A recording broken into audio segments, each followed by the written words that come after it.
What exactly is an addenda? And how are you supposed to write it? How do you explain away something that's a little cringeworthy? Well, today we're going to talk about it.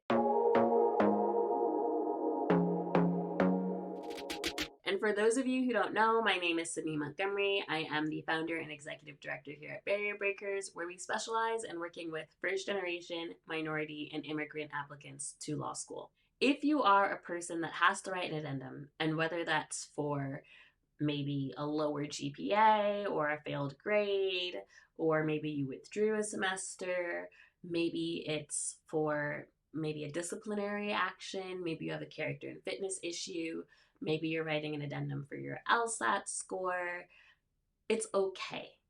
I think students often are so worried that something, a misstep or a misjudgment or an unfortunate circumstance that was really beyond their control is going to derail them from their law school dreams, and that's just not true. The good thing is that law schools do read all the addenda that you write, and they do take it into consideration.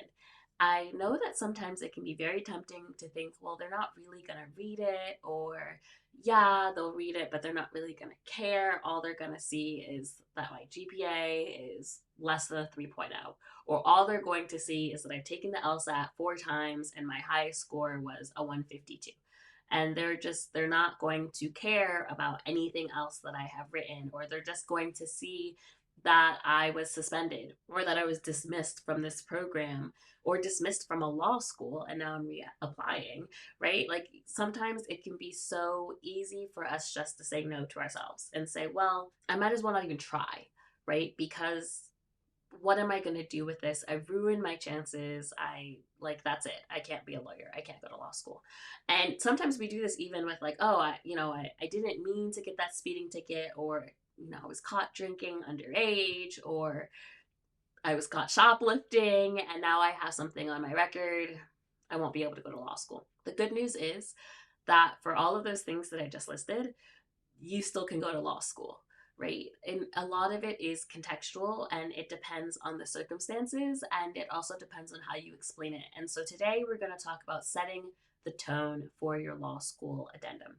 And that is so important because how you explain the situation and the circumstances is almost as important, if not more important, than what actually happened, right? And so here is the first piece of advice that I'm going to give about writing your addendum.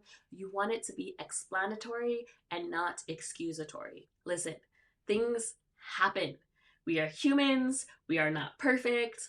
Also, between the ages of 18 and 25, your brain is still developing. And also just life happens. Life happens, right? And so having something that you have to explain to a law school application committee, it's not the end of the world. However, if instead of taking full responsibility of the situation, you start writing about how it's not your fault and how none of this would have happened if so and so had just done what they were supposed to do, or how you were blamed unfairly for something, and all of these things, right? If you start giving excuses, if you start blaming others, if you don't take responsibility for what happened, that is a big red flag for law schools, right? Because what it says is that you, present day you, who is applying, isn't really ready to take responsibility for the situation, the GPA, the LSAT score, the lapse in judgment, the character and fitness, whatever it is, right? You don't want to come across like that because that's worse than whatever actually happened. Right? You want to take full responsibility for whatever it may be, even if there's circumstances that aren't your fault. Especially this happens a lot with GPA addendum. Sometimes you have a lower GPA because you had to work, right? Or you were experiencing some homelessness, or you got sick, right? And that's not, something that you can control. But what you shouldn't do is say the school didn't accommodate me. The school, my professors didn't understand. They still gave me this D anyways. All of that, you don't want that kind of tone. You want to say, hey, in the fall of such and such, I ended up, being diagnosed with such and such. It was difficult for me to balance my illness and my schoolwork. And because of that, my GPA suffered and I ended up with a 1.8 that semester. However, once I recovered, I was able to seek appropriate help and get appropriate support for my academics, and I was able to raise my GPA to a 3.2 the following year. I would ask the admissions committee to respectfully look at the tail end of my undergraduate career as more reflective of who I am as a student than the semester in which I received a 1.8, my fall of 20 whatever semester. Short and sweet, right? We don't need to go into who said what, who didn't do what, who was supposed to sign what, all these things. Like no one really needs to know all of that, and that is not really appropriate for an addendum. So the way that I just modeled that kind of fake addendum to you really is how an addendum is supposed to go. It is supposed to be short, it is supposed to have just the facts, and it is supposed to be explanatory and not excusatory. This is not an essay. So in every other piece of your writing, even for short 250 word supplemental questions, I'm going to tell you, you want to use narrative writing, you want to be descriptive, you want to tell a story. In your addendum, you do not want to tell a story. This is not story time. This is the only part of your application that is not story time. This is just time for the facts, as short and sweet as possible. Right? I like to keep it between 3 and 4 sentences because you really don't need more than 3 to 4 sentences. Now, with some exceptions, some of you have some circumstances that might need more than 3 to 4 sentences, but they don't need a full essay. They almost never need more than half a page, no matter what it is. Collectively, if you have many things to write, okay, but for, one thing, I've been doing this for 9 years. Very rarely do you need more than that, because when you start to go on and on, you just by nature, you get into the weeds and you start with some emotions or some opinions or some judgments or some excuses, or you're trying to explain too much, but you really just need the facts, right? And you really need to end strongly, right? Like, what should they take a look at, or what should they consider reflective instead of the thing that is not so great? Or how have you learned? What has this taught you? Now, you don't always need to put that, right? In the instance that I just gave about the sickness, right? You don't need a whole paragraph on what I've learned is that whenever I'm sick, I should, you don't need that.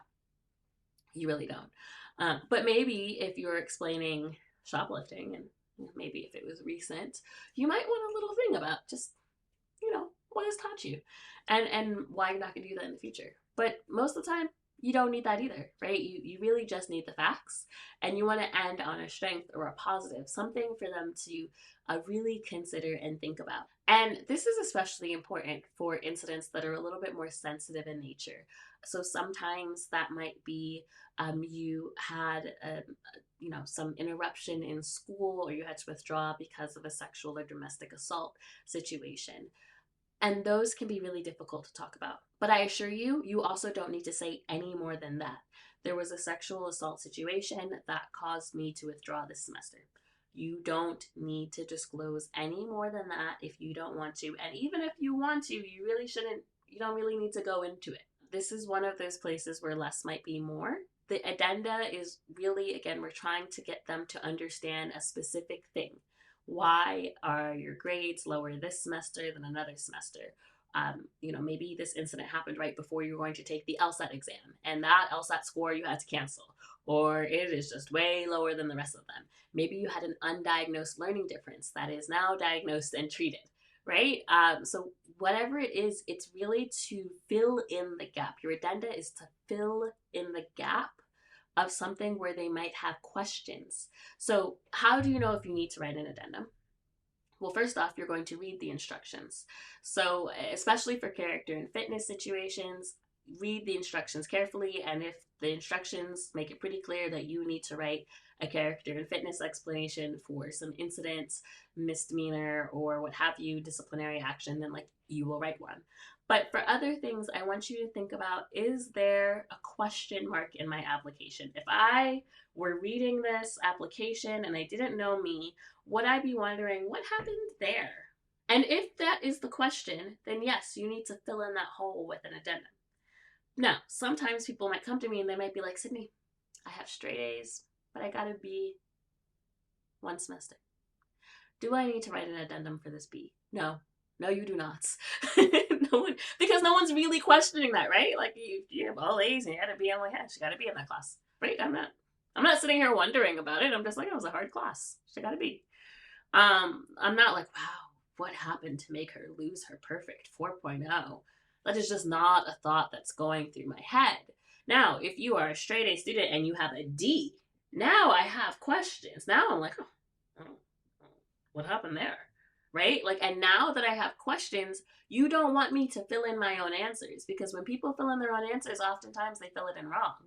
They fill it in wrong. So if there is something that is causing a question, it is a weird anomaly on your transcript, then you might need to explain that. And again, that's where short and sweet, 3 to 4 sentences, explanatory, not excusatory, that's where that's going to come in handy. We do have a course that also walks you through this if you feel like you need more support or you have more questions still about this. If you go on our website, law.barrier-breakers.org, and you go under services and you go to courses, we do have a Master Your Soft Factors package. And that includes not just our personal and diversity statement course, but it also includes a course on character and fitness questions, those questions that you have to explain some sort of maybe misdemeanor or disciplinary action. If you have those questions, that's there for you. That course will walk you through it. We also include a law school resume and mini course as part of that bundle. That whole bundle is $25. It is still free if you have an LSEC fee waiver. Free 99, right? We love giving it away for free. Not enough people take me up on this. So if you have an LSEC fee waiver, I don't know why you don't already have this course, because it's free. And it really will walk you through not just, like I said, the addendum and your resume, but every step of brainstorming your personal and diversity statement. So we want to make sure that you have that. And the reason I mention that too is because sometimes people feel the need to put their addendum things in their personal statement or diversity statement because they feel like that's the place where they need to explain it. And that's not the place where you need to explain it, right? Like it's really not. Like your diversity, and sometimes it's not like an optional supplemental essay, not really called diversity essay, but it's the same situation. Your diversity is more than like an incident that happened to you, right? You can use that section to explain something else, a different part of you, and then you can use your addendum to explain something that, again, might cause questions in the eyes of the admissions reader that you want to clear up so that everyone understands the circumstances around your educational progression or around your just circumstances in life. I hope this was helpful. Let me know if you have questions down below. Make sure that you like and follow, rate and review, and share this with a friend because sharing is caring.